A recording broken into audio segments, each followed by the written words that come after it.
धुळे शहराच्या सर्वांगीण विकासासाठी केंद्र सरकारकडून आवश्यक तो निधी उपलब्ध करून दिला जाईल। धुळे महापालिकेने मूलभूत नागरी सोयी सुविधा प्राधान्याने धुळेकरांना पुरवल्या पाहिजेत। रस्ते, गटारी, स्वच्छतागृह यांची मंजूर कामं वेगवानपणे करावी। शहराचा पाणी प्रश्न कायमस्वरूपी निकाली काढण्यासाठी ठोस उपाययोजना राबवाव्या, अशा सूचना खासदार डॉक्टर शोभा बच्छाव यांनी महापालिका प्रशासनाला दिल्या।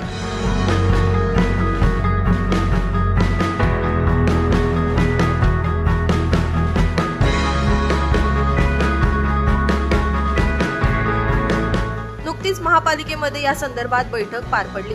या बैठकीमध्ये शहराच्या विकासासह विविध समस्यांवर चर्चा करण्यात आली। या सर्व समस्या सोडवण्याच्या सूचना देखील खासदारांनी दिल्या। मल्टी स्टोरेज पार्किंग असेल, कॅन्सर हॉस्पिटल असेल, आयुष हॉस्पिटल असेल, त्याच्यासाठी जागा मागच्या बैठकीत देखील हा विषय घेतला होता। तर त्याचं जागा बघण्याचं काम चालू आहे आणि लवकरच ते आपल्याला त्या संदर्भामध्ये माहिती देणार आहे।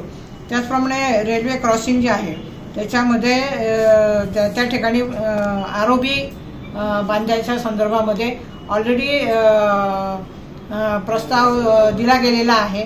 तो मुंबई ऑफिसला आहे रेल्वेच्या, आणि तो दिल्लीला जाऊन त्याला देखील मंजुरी ही मिळणार आहे। त्यासाठी महानगरपालिकेचं जे काही आवश्यक ठराव असतील ते आयुक्त मॅडम त्या ठिकाणी देणार आहेत। शौचालयाच्या संदर्भामध्ये केंद्राकडून निधी आलेला आहे। मग तो मालेगाव असेल, धुळे असेल, नाशिक असेल, तिन्ही ठिकाणी आलेला आहे। तर आयुक्त मॅडमशी चर्चा करताना मी असं सांगितलं की ज्या ज्या ठिकाणी स्लम्स आहे, ज्या ज्या ठिकाणी गरीब वस्ती आहे किंवा आदिवासी भाग असेल, अल्पसंख्याक विभाग असेल, पब्लिक प्लेसेस असतील, जिथे जिथे मागणी असेल त्या त्या ठिकाणी ही शौचालय उभारत असताना सुलभ शौचालय त्या ठिकाणी करावी, की जेणेकरून जुने जे शौचालय ते पाडून त्या ठिकाणी सुलभ शौचालय जर केलं तर नागरिकांचं जे आरोग्य आहे ते चांगल्या पद्धतीने राहील आणि त्याचा मेंटेनन्स महानगरपालिकेने त्या ठिकाणी करावा। त्याच्यानंतर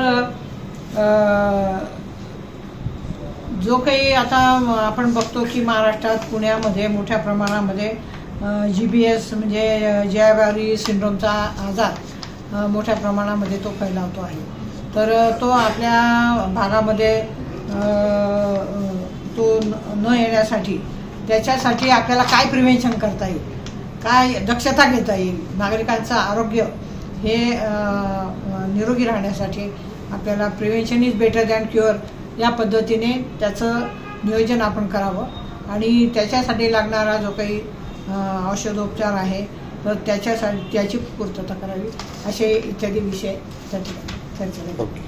यावेळी खासदार डॉक्टर शोभा बच्छाव, मनपा आयुक्त डॉक्टर अमिता दगडे पाटील यांच्यासह विविध विभागांचे प्रमुख आदी उपस्थित होते। ब्युरो रिपोर्ट, माझा महाराष्ट्र न्यूज, धुळे।